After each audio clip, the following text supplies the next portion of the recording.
കേരള സർവകലാശാല syndicate തെരഞ്ഞെടുപ്പിനിടെ vice ചാൻസലറെ ഉപരോധിച്ച് ഇടത് സംഘടനകൾ.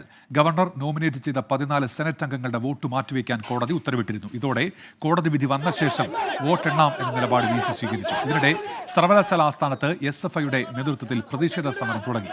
വിദ്യാർത്ഥികളും പോലീസും തമ്മിൽ ഉന്തും തള്ളുമുണ്ടായി. സർവകലാശാല ആസ്ഥാനത്ത് പ്രവേശിപ്പിക്കണമെന്നാവശ്യപ്പെട്ടായിരുന്നു പ്രതിഷേധം. ദൃശ്യങ്ങളിലേക്ക് ആദ്യം. വിദ്യാഭ്യാസ കേന്ദ്രമല്ലേ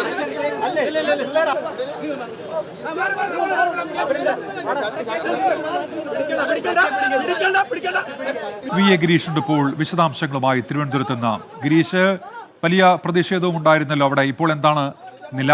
എന്തൊക്കെയാണ് വിവരങ്ങൾ ഗിരീഷ്? ഉന്മേഷ്, കേരള സർവകലാശാല ആസ്ഥാനത്ത് VC ഡോക്ടർ മോഹൻ കുന്നുമ്മലിനെ ഇപ്പോഴും ഉപരോധിക്കുകയാണ്. സെനറ്റ് അംഗങ്ങളാണ് ഇപ്പോൾ അദ്ദേഹത്തിന്റെ ചേംബറിൽ ഉപരോധിക്കുന്നത്.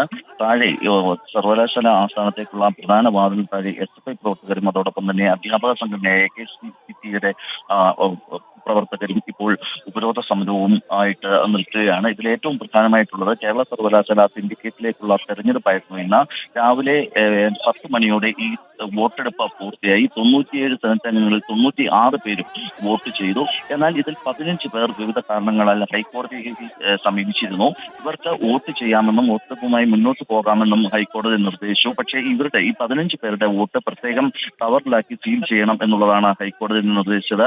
ഇന്ന് ഉച്ചയ്ക്കാണ് വോട്ടെണ്ണൽ നിർദ്ദേശിച്ചിരുന്നത്. പക്ഷേ VC കേസ് പരിഗണിച്ച ശേഷം അതിൽ അന്തിമ തീരുമാനം വന്നതിന് ശേഷം വോട്ടെണ്ണാം എന്ന നിലപാടെടുക്കുകയായിരുന്നു. ഇതാണ് തർക്കത്തിലേക്ക് എത്തിച്ചത്. ഇപ്പോൾ സെനറ്റ് അംഗങ്ങളുടെ ഉപരോധം തുടരുകയാണ്. ഉന്മേഷ്, ശരി. VA ഗിരീഷാണ് തിരുവനന്തപുരത്ത് നിന്ന് വിവരങ്ങൾ നൽകിയത്.